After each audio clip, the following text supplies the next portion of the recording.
여러분들 건강하시죠? 저는 오늘 이 본문의 말씀을 가지고 노아와 같은 자라는 제목으로 함께 말씀의 은혜를 나눌까 합니다. 제가 한 10여 년 전에 읽었던 책 중에 이 워너비 오프라라는 책이 있습니다. 이 여성에 관한 책입니다. 이 책을 읽으면서 이 오프라 윈프리에 대해서 참 많은 것을 알게 되었습니다. 그리고 책을 읽는 동안에 정말 그 여성의 삶 속에서 내가 배워야 할 것이 참 많다라는 것을 느끼게 되었습니다. 그리고 이 책을 다 읽을 때쯤에 이 책의 제목처럼 워너비 오프라, 오프라 윈프리처럼 되고 싶다, 그런 삶을 살고 싶다, 많은 도전을 받게 되었습니다. 또 한 가지 재밌는 에피소드가 있는데요. 제가 어렸을 때 이 여의도 순복음교회를 다녔습니다. 어려서부터 사실 청년 때까지 다닌 것이죠. 첫 사역을 나가기 전까지. 제가 어렸을 때 가장 헷갈렸던 건 뭐냐면 조용기 목사님하고 비슷한 분이 너무 많다는 거예요, 교회 안에.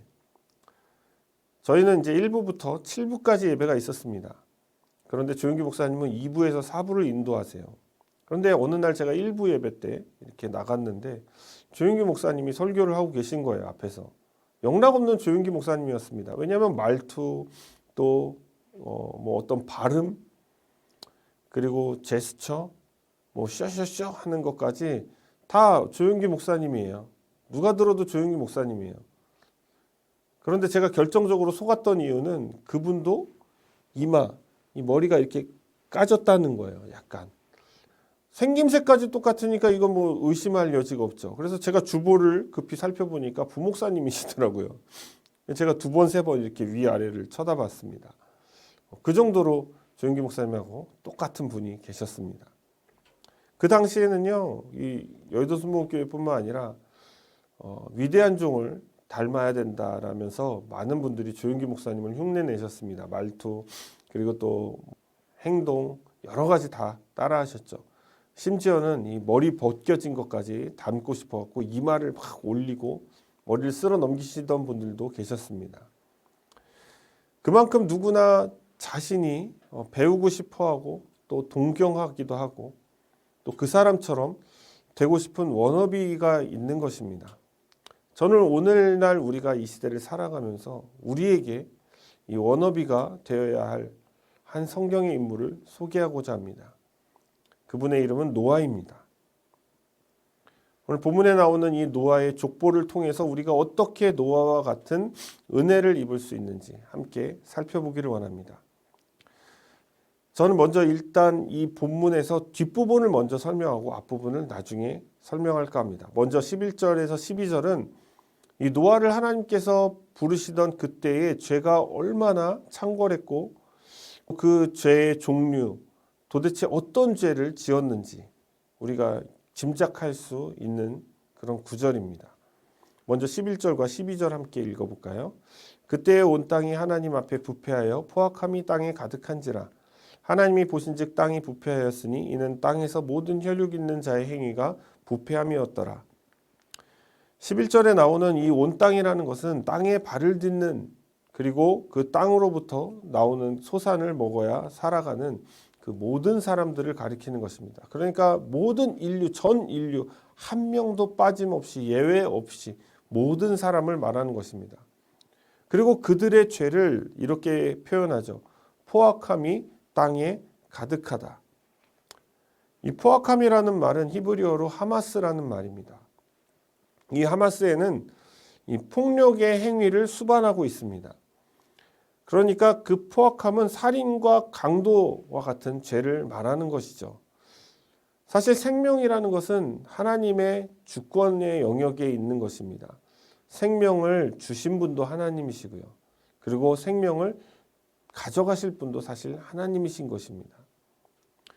어떻게 보면 하나님께서 이 세상 만물을 창조하실 때 생기를 불어넣으시고 생명을 주시는 것처럼 하나님께서도 그 생명을 거두어 가실 권리도 하나님께 있다는 것을 말하는 것이거든요.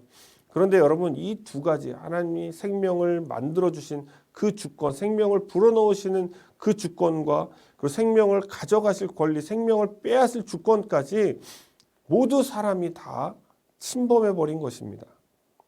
하나님의 아들들이 사람의 딸들과 결혼해서 아내로 삼아서 자녀를 낳았다. 이것은 하나님께서 원하시는 신비, 그 생명의 신비, 그것을 망치는 것이죠. 한 남자가 한 여자와 합하여 한 몸이 된다. 그런데 여러분, 닥치는 대로 아내를 삼았다. 그냥 그 아름다움에 반해서 모든 여자로 아내를 삼았다. 이것은 하나님의 주권 영역, 생명을 탄생시키는 주권 영역을 침범한 죄인 것입니다. 또 한 가지는 살인을 했다. 이것은 하나님께서 생명을 거두어 가실 그 주권마저도 사람이 침범했다라고 이해할 수가 있는 것입니다. 그런데 더 중요한 것은 11절에 이런 표현이 나옵니다. 하나님 앞에. 그러니까 그들이 그런 죄를 지을 때에 하나님의 면전에서 죄 짓는 것을 전혀 주저하지 않았다는 것입니다. 여러분, 가인은 아벨을 죽인 후에 하나님 앞에 전혀 회개하지 않았죠. 그 후에 라멕은 어땠습니까? 라멕은 이것을 노래로 부르면서 자랑을 했어요. 게다가 하나님께 아무런 자비도 구하지 않았습니다. 스스로 하나님의 역할까지 대신해버립니다. 가인의 것은 7배인데 라멕의 것은 77배. 그러니까 사람을 죽이는 것은 이제 더 이상 큰 죄가 아니에요. 생명을 탄생시키는 것도 하나님의 방법이 아닌 인간적인 방법으로 하기 시작했던 때인 것입니다. 그런 큰 죄가 이제는 그들에게는 자랑거리가 된 거예요. 이런 세상을 라멕을 통해서 단면적으로 보여주고 있는 것 아닙니까? 하나님께서는 이러한 사람들의 부패를 다 보고 계셨다고 기록하고 있습니다. 12절에 하나님이 보신즉, 여러분, 이 표현은요, 하나님께서 사람들의 죄를 하나도 빠짐없이 숨김없이 다 보고 계셨다는 것을 의미합니다. 사람들은 하나님께서 자신을 보던 보지 않던 그런 것 전혀 아랑곳하지 않고 죄 짓는 데 열중이었다는 거예요. 그래서 혈육 있는 자의 행위가 부패함이었더라라고 성경은 기록하고 있습니다. 그런데 이 혈육 있는 자의 행위가 부패했다는 것은 이들의 행위가 다 썩을 정도로 더러운 것이다라는 표현도 있지만 그 안에 또 한 가지의 의미가 있는데요. 그것은 스스로를 망가뜨리고 있다라는 의미도 담겨져 있는 것입니다. 여러분, 사람은 본래 하나님의 형상을 따라 지음을 받은 존재입니다. 그리고 그들은 하나님께 영광을 돌리고 찬송하기 위해서 그 지음받은 목적이 그러한 것이죠. 그리고 그들에게는 하나님께서 주신 이 땅을 잘 보살피고 돌볼 수 있는 그런 권한을 하나님으로부터 받았습니다. 그리고 생육하고 번성하라는 축복도 누릴 수 있게 되었죠. 그런데 여러분, 죄를 지은 인간은 그 하나님의 형상, 그리고 본래의 목적과 취지, 그리고 하나님의 축복을 다 훼손해 버립니다. 스스로를 파괴하는 행위죠. 죄로 말미암아 말이죠. 이것에 대한 표현을 오늘 성경은 부패했다라고 기록하고 있는 것입니다. 우리는 이 11절과 12절에서 드러난 이 모든 죄악의 참상들을 통해서 우리가 우리 스스로에게 몇 가지 적용해 보기를 원합니다. 첫 번째는 죄에 많이 물들수록 하나님을 무시하는 경향이 짙어집니다. 여러분, 죄라는 것은 하나님과 굉장히 반대되는 것이죠. 하나님은 죄를 미워하십니다. 죄가 있는 곳에 하나님은 함께 하실 수가 없습니다. 그러므로 죄를 지으면 지을수록 하나님과 점점 더 멀어지게 되는 것입니다. 또한 죄를 짓는 사람들은 어떠냐? 하나님을 두려워하지 않게 됩니다. 무시하게 되어지는 것이죠. 하나님이 두려운 사람이 어찌 죄 짓는 것을 주저하지 않을 수 있겠습니까? 그런데 여러분, 이거보다 더 큰 문제가 있는데요. 이것은 죄를 짓고 회개하려고 하지 않는다는 거예요. 가인처럼, 라멕처럼, 아니 라멕은 아예 그런 하나님과 대화한 내용도 없고요. 아담처럼 핑계대기 바쁜 거예요. 그리고 죄를 합리화시키고 전가합니다. 다른 사람에게. 아담이 선악과를 먹고 하나님께서 지어주신 그런 배필에게 모든 것을 전가했듯이 그렇게 핑계를 대요. 회개보다는 핑계를 선택합니다. 그런데 여러분, 하나님은 어떤 분이십니까? 우리가 회개하고 하나님 앞에 자복하면 은혜를 베푸시는 분입니다. 여러분, 다윗은 자신의 죄가 드러났을 때 엎드렸어요. 이스라엘의 위대한 왕이었죠. 팔레스타인 지역을 통일한 다윗 왕조를 건설한 유일무이한 왕이었습니다. 그리고 여러분, 다윗은 모든 이스라엘 백성들의 사랑을 받는 왕이었다는 거예요.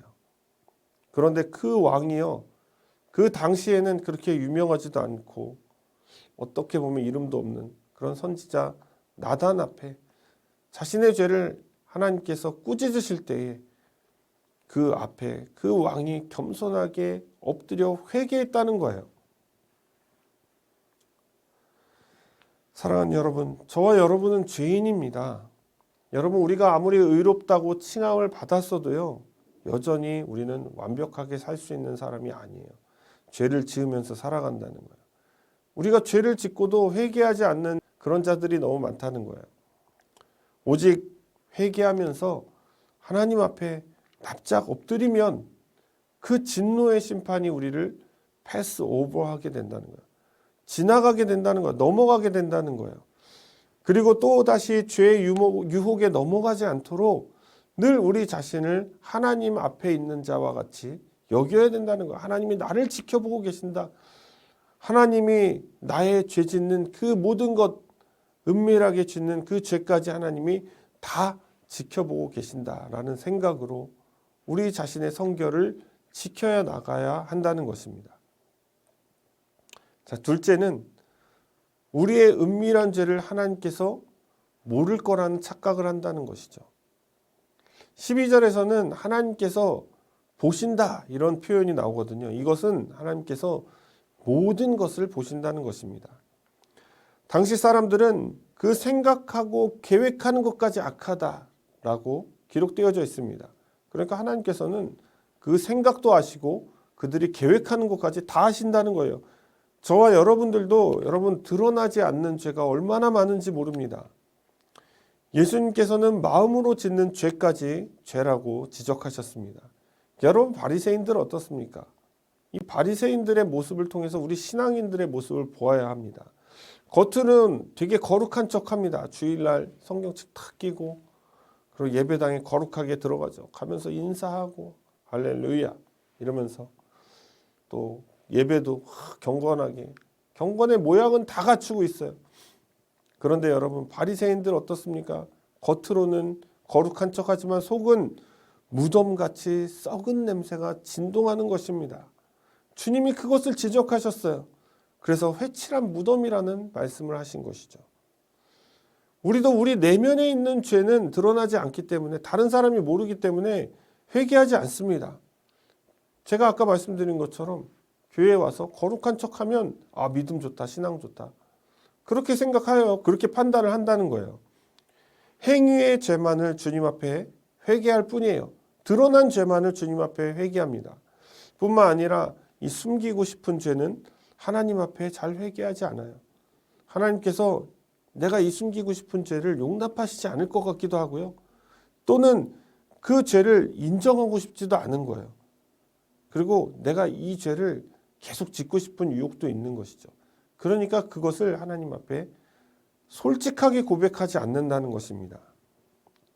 그래서 많은 사람들이 내면의 죄까지 사함받기를 주저합니다. 하지만 우리는 이 내면의 죄까지 주님 앞에 다 고백할 수 있어야 합니다. 음란한 생각, 마음속으로 미워하고 저주했던 것, 나를 힘들게 한 사람에게 처절하게 복수하고 싶은 그 마음들, 어떤 사람을 막 진짜 죽이고 싶은 마음, 이 모든 것들 내면의 죄인 것이죠. 무엇보다 가장 큰 내면의 죄는 근본적인 것인데요. 나 자신을 하나님보다 사랑하는 죄인 것입니다. 하나님을 내 중심에 두길 싫어하는 죄인 것입니다. 그런 것들은 그렇게 큰 문제가 아니라고 생각하는 것이에요. 여러분, 미국의 이민국에서 인터뷰를 할 때 여러분 거짓말을 절대 하면 안 됩니다. 특히 뭐 전과가 있다거나 뭐 세금 미납 기록과 같은 것들이 있으면 절대 그것을 속여서는 안 됩니다. 하루는 어떤 지원자가 인터뷰를 할 때 거짓말을 한 일이 있습니다. 그 심사관이 물어봐요. 너 세금 지금까지 다 냈니? 그런데 이 사람이 다 냈다고 그렇게 얘기를 해요. 그러니까 심사관이 그래? 오케이. 너 좀 이따 한 번 더 물어볼게. 그때 진짜 잘 생각하고 대답해. 이러고서 이제 또 다른 질문을 한참 합니다. 또 다시 물어봅니다. 너 세금 다 냈니? 그런데 이 지원자는 모를 거라고 생각했나 봐요. 그래서 또 다 냈다고 그렇게 얘기를 하는 거예요. 그러니까 오케이. 다음에 또 물어볼게. 그러면서 또 다른 질문을 한참 합니다. 그러다가 또 다시 물어봅니다. 너 내가 모른다고 생각하지? 마지막으로 한번 물어볼게. 마지막이야, 이번 마지막 기회야. 너 세금 다 냈니? 이렇게 이야기하자 지원자가 분위기를 감지한 거야. 거짓말하면 안 되겠다. 그래서 솔직하게 얘기합니다. 그때 안 낸 적이 있습니다. 그러자 그 심사관이 이렇게 이야기합니다. 너는 세금을 안 낸 것 때문에 이 케이스가 문제가 생긴 게 아니라 네가 거짓말했다는 것 때문에 이 케이스가 문제가 생긴 거야 하면서 기각해버려요. 여러분 만약에 세금 안 낸 게 있어요. 그럼 솔직하게 안 냈습니다. 제가 지금이라도 납부하겠습니다라고 했으면 여러분 이거 큰 문제 안 됩니다. 심사관이 그냥 넘어갔을 거예요. 그래? 그럼 너 세금 납부하고 다시 오면 그때 통과시켜 줄게. 이렇게 할 수도 있는 거예요. 근데 끝까지 거짓말을 한 거예요. 그러니까 심사관이 그것을 보고 탈락을 시켜버린 거예요. 차라리 솔직하게 이야기하고 세금 냈으면 시민권 딸 수 있잖아요. 그런데 괜히 거짓말을 해가지고 케이스 기각되고 또다시 처음부터 절차를 밟아와야 되는데 또 거짓말했던 기록이 남아가지고 그 다음엔 더 꼼꼼하게 본다는 거예요. 더 괴롭힌다는 거예요. 사랑하는 여러분, 하나님은요 나보다 나를 더 잘 아십니다. 그래서 그분의 시선에서 도망갈 곳은 존재하지 않습니다. 여러분, 머리털까지 세시는 분이에요. 내 생각과 깊은 곳까지 하나님이 다 꿰뚫어 보신다는 거예요. 그렇기 때문에 우리가 숨기거나 거짓으로 회개해서는 안 되는 것입니다. 여러분 그렇게 하지 마십시오. 진심을 다해서 회개하십시오. 내 마음 깊은 곳까지 솔직하게 자비로우신 그 주님 앞에 고백하시기 바랍니다. 그리고 그 십자가의 은혜를 붙들며 주님께 나아가시는 여러분이 되기를 원합니다. 세 번째는요. 죄는 하나님의 형상을 파괴합니다. 그리고 상하게 만들어요. 목적도 잃게 만드는 것이죠. 하나님께서 창조하셨을 때 그 세상은 여러분 굉장히 조화로운 세상이었어요. 모든 만물이 조화를 이루면서 각자의 목적을 하나님께서 지으신 그 목적을 실현하면서 살아가고 있었던 그런 형태였습니다. 하나님의 영광을 드러내기 위해 또 그분을 찬양하기 위해서 그 가장 큰 목적을 갖고 모든 만물들이 조화 속에 살아갔다는 거예요. 오직 그분의 만족을 위해서 말이죠. 그래서 창조기사에서는 늘 하나님이 보시기에 좋았더라라는 표현이 나오는 것입니다. 그런데 죄는요, 하나님이 주신 그 목적을 다 잃어버리게 만들어요. 나의 목적을 위해서 달려나가게 합니다. 창조주의 목적이 아니라 나의 목적. 하나님께서 이루어주신 그 조화도 파괴해버려요. 내 목적, 나의 욕망을 위해서, 나의 소욕을 위해서 하다 보면 뭐가 생깁니까? 다른 피조물들, 다른 사람들과 부딪힐 일이 생기는 거예요. 무엇보다 생명의 주권이 하나님께 있는데도 불구하고 피조물을 죽이는 결정까지 침범하게 되는 것입니다. 근데 우리는 그럴 권한이 없거든요. 살인은요, 하나님께서 만들어 놓으신 질서도 파괴하는 것입니다. 훼손하는 것도 마찬가지인 것이죠. 무엇보다 살인은요, 하나님을 찬양하고 하나님께 영광을 돌려드려야 할 그 삶의 진짜 목적과 전혀 상관이 없는 매우 악독한 범죄인 것입니다. 이 시점에서 여러분께 한 가지 좀 물어보겠습니다. 여러분, 천국에 우리가 가잖아요. 천국에 가면 매일 찬양하고 매일 예배드리면서 살아야 한다고 한다면 여러분 어떻게 생각이 먼저 드십니까? 아마 대부분의 사람들이 되게 지겨울 것 같은데 이 생각할 거예요. 아이패드도 못하죠. 내가 좋아하는 게임도 못하죠. 재밌는 넷플릭스도 못 보죠. 뭐 맛있는 음식도 못 먹죠. 친구들이랑 수다도 못 떨죠. 그냥 항상 찬양하고 예배만 한다? 천국 안 가는 게 낫겠는데? 이렇게 생각할 수도 있다는 거예요. 근데 여러분, 이것은 지극히 굉장히 자연스러운 현상이에요. 그만큼 우리는 하나님께서 주신 그 목적에 부합하는 삶을 살지를 않는다는 거예요. 그렇게 살기를 원치 않는다는 거예요. 너무 죄인이니까. 그리고 우리 그 죄는요, 우리 자신을 파괴하게 만들어요. 하나님의 형상을 파괴하게 만드는 거예요. 그러니까 그런 삶을 살기 싫은 것이죠. 내 욕망대로, 내 욕심대로 살아야 되니까. 나의 소욕을 위해서, 나의 만족을 위해서 사니까 하나님의 만족을 위해서 평생을 살아야 되고 영원히 살아야 된다는 것이 괴롭게 느껴지는 겁니다. 하나님의 나라에 합당한 자의 모습이 아니라는 것입니다. 세속적인 것에 물들어 살아가게 된다는 거예요. 사랑하는 여러분, 죄의 강력함이 바로 이러한 것입니다. 끊을 수가 없는 거예요. 달콤하고 매력적인 것입니다. 너무 즐겁고 재밌는 거예요. 그러나 여러분, 그 달콤함 속에, 그 즐거움 속에는 치명적인 것이 있는 것입니다. 자신이 죄 때문에 썩어서 죽게 되는 것을 모른다는 거예요. 하나님의 형상은 온데간데 없고 이 썩어질 육체의 소욕만 남게 되는 것입니다. 그리고 그 끝은 심판이라는 것이죠.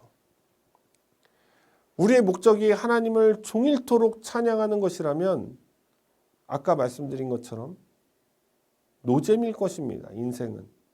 근데 정말 만약에 여러분 그렇게 사는 것이 가능하긴 할 걸까요? 매일같이 하나님을 찬양하고 하루 종일 예배드리는 게 가능하긴 할까요?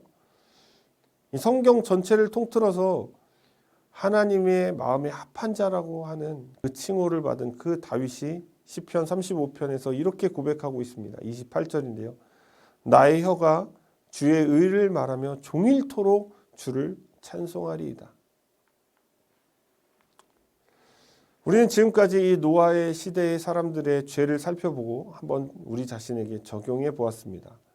이 악이 창궐함으로 희망이 없던 그 시대와 같이 지금 우리가 사는 이 시대도 죄악이 만연함 가운데 있습니다. 종말의 때에 우리는 어떻게 노아와 같이 이 구원의 방주에 올라탈 수가 있겠습니까? 이 9절 말씀은요, 노아의 족보가 시작되었음을 알리고 있습니다. 이것을 이제 톨레도트라고 말한다고 지난번에 설명을 드렸죠. 이것이 노아의 족보니라. 이렇게 시작하고 있어요. 이 지점에서 노아의 족보가 시작된 이유는 이 세상의 지면에 있는 모든 생명들을 홍수로 다 쓸어버리신 후에 다시 시작해야 했기 때문인 것입니다. 아담이 타락한 후에 아담의 후손들은 죄악으로 가득했습니다. 죄가 인계치에 다다랐음을 5절에서 밝혀주고 있죠. 여호와께서 사람의 죄악이 세상에 가득함과 그의 마음으로 생각하는 모든 계획이 항상 악할 뿐임을 보시고, 이 말씀은 죄가 미치지 않는 곳이 없었다는 뜻입니다. 오죽했으면 세상에 가득했다는 표현을 했을까요? 그리고 그 가득함을 넘어서서 사람의 마음과 생각 그리고 그 계획하는 것까지 전체가 다 악하다고 표현을 했을까요? 하나님께서는 노아를 부르십니다. 9절 하반절을 한번 읽어볼 텐데요. 노아는 의인이요 당대의 완전한 자라. 그는 하나님과 동행하였으며. 여러분, 여기서 나오는 이 의인이라는 단어는요, 이 절대적인 의를 말하는 것이 아닙니다. 상대적인 의를 말하는 거예요. 근데 이 말은 첫째로 노아도 다른 사람들처럼 사실은 심판받아 마땅한 죄인이었다는 것입니다.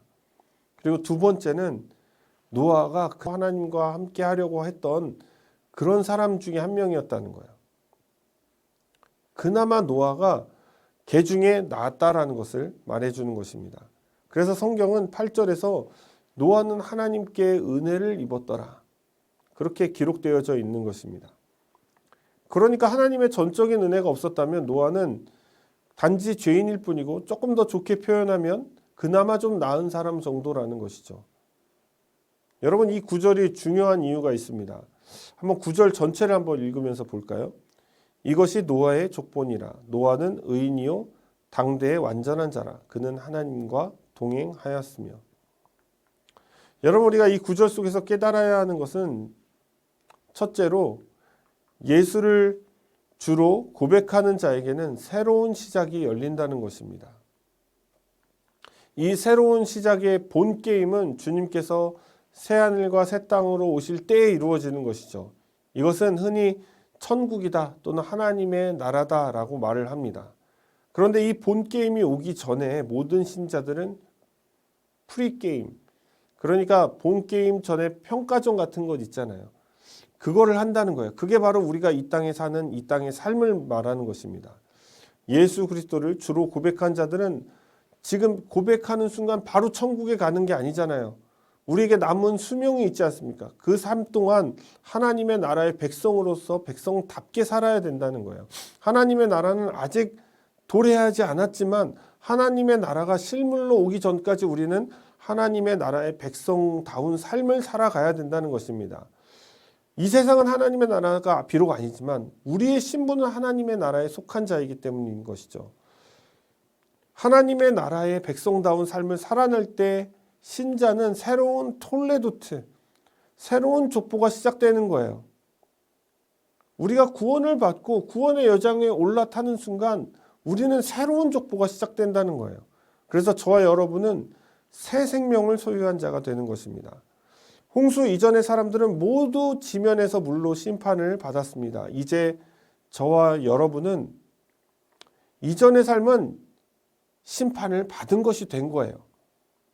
예수님께서 대신 심판을 받으셨기 때문에 저와 여러분이 이제 그 십자가를 통해서 예수님께서 대속해 주신 그 은혜를 가지고 우리는 새로운 톨레도트를 만들어 나가야 한다는 것입니다. 그것이 바로 하나님의 나라에 합당한 그 백성의 삶을 살아나가는 것을 의미하는 것입니다. 두 번째로 이 구절에서 우리가 깨달아야 하는 것은 신자는 무결한 의인이 아니라는 거예요. 왜냐하면 여전히 죄악 가운데 살며 죄를 짓고 살아가고 있기 때문입니다. 예수님을 믿고 그리고 나의 모든 삶과 행실이 달라질 것이라고 생각하겠지만 실상 그렇지 않잖아요. 저는 2019년 12월에 목사 안수를 받았습니다. 안수를 받고 나면 뭔가 이렇게 삶에 변화가 생길 것 같았어요. 근데 여러분, 그냥 예배 드리고 나니까 아무런 변화가 없어요. 뭐 어떤 내적인 변화도 없고 신체적인 변화도 없고 그냥 앞으로 그냥 목사가 됐구나. 전 여전히 죄인이었습니다. 반복해서 실수를 했고 또 여전히 세속적인 것들을 사랑했습니다. 여전히 제 안에 하나님을 중심에 두기를 싫어했습니다. 제 마음대로 결정했고 제 마음대로 살아갔습니다. 하나님의 뜻을 구하기보다 이 환경과 나의 이익을 먼저 판단했습니다. 목사라고는 하지만 그냥 세상 다른 사람들과 별반 다르지 않게 살아가는 제 자신을 보았습니다. 저는 저의 부족한 부분 때문에 이 슬럼프에 빠지곤 했습니다. 기도도 싫고 성경 읽는 것도 싫고. 그럴 때 저를 일으켜 주었던 것은 무엇이었을까요? 그것이 바로 이 구절이 주는 세 번째 포인트입니다. 그럼에도 우리는 여전히 주님과 함께하는 존재라는 사실.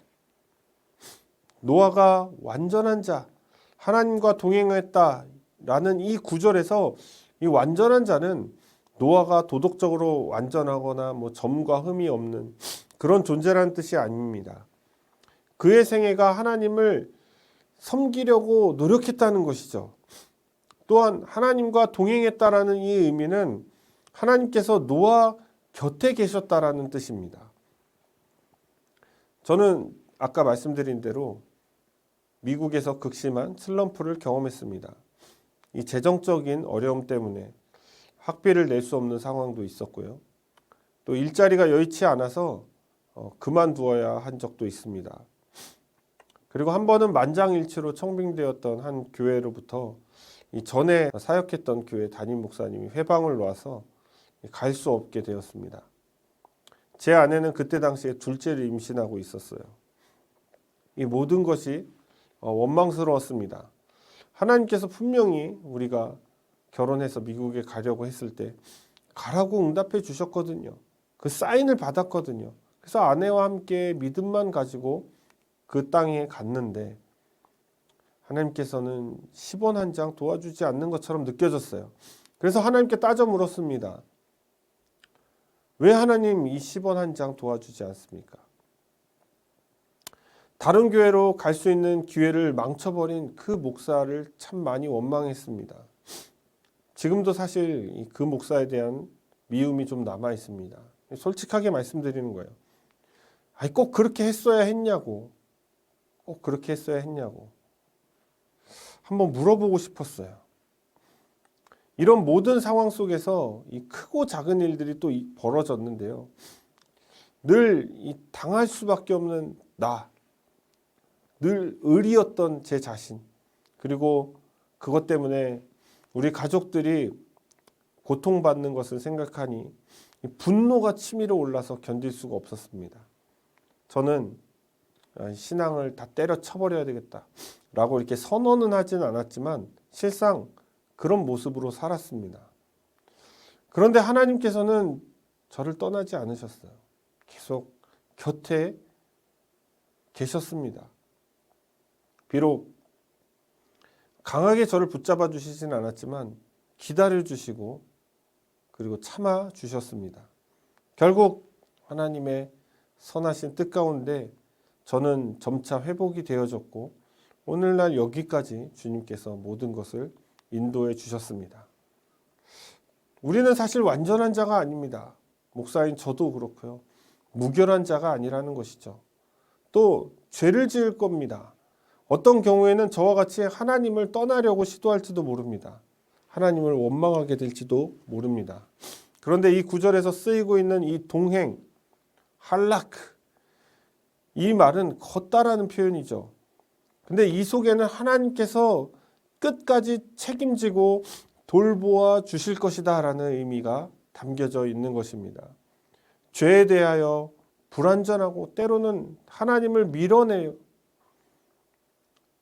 그런 우리 자신을 하나님께서는 포기하지 않으시고 끝까지 책임지고 돌보아 주신다는 이 사실을 여러분 믿으시기를 주님의 이름으로 축원을 드립니다. 이제 결론을 맺을까 합니다. 사랑하는 여러분, 우리가 사는 이 시대는 죄에 대하여 매우 친밀한 시대입니다. 죄를 짓는 것은 너무나 자연스럽고 죄를 짓는 것은 너무나 쉽습니다. 그런 환경이죠. 오히려 믿음을 지키고 죄를 짓지 않기 위해서 몸부림치는 그 모습이 참 미련해 보이기까지 합니다.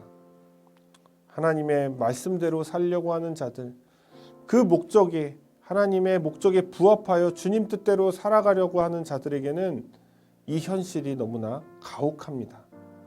때로는 이 신앙생활하는 것 자체가 너무 무료하고 인생을 재미없게 사는 것처럼 보여지기도 합니다.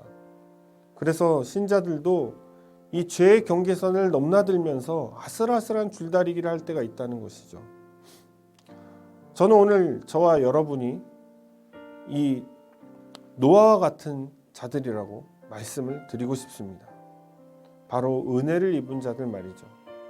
비록 완벽한 자는 아닐지라도 주님께 택함을 받은 자, 때로는 상황의 무게에 하나님을 외면했다 하더라도 늘 곁에서 함께 하셨던 그 하나님, 그리고 저와 여러분을 통해서 새로운 주님의 시대를 열어가도록 은혜를 부어주신다는 것으로 미루어 볼 때 저와 여러분은 이 시대의 노아라고 말씀드릴 수가 있습니다.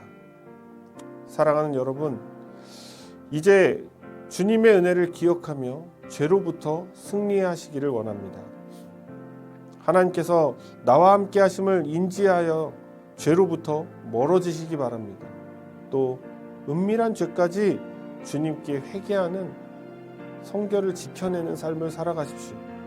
주님과 우리 사이에 아무런 비밀이 없어야 하지 않겠습니까? 마지막으로 죄로부터 벗어나 주님께서 우리에게 원하시는 삶을 살아내시기를 바랍니다. 거룩한 백성이 부패하지 않고 온전하게 살아갈 수 있는 유일한 길이기 때문입니다. 사랑하는 여러분, 머지않아 주님께서 다시 오셔서 노아의 홍수가 아닌 불의 심판을 하실 때에 그때에 십자가의 방주에 은혜로 탑승하여 새로운 시대를 열어가실 노아와 같은 자, 그런 자들이 되시기를 주님의 이름으로 축원을 드립니다.